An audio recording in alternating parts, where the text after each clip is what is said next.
field. So for the supply to be able to come, then middle field needs to be functional. But in certain matches, teams, they suffocate you in the middle field that you are unable to function in the middle field. That's when then you need to vary your game. This therefore also gives the opposition a headache because they know that you are not one-dimensional as a team. They know that your attacks come from different options.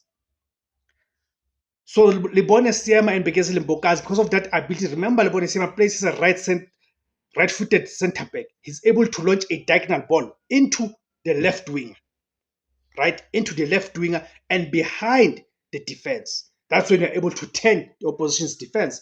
Same thing with Bekesile Mbokazi, who's able to hit a long diagonal ball, an accurate one, not just a hopeless shot, an accurate one to find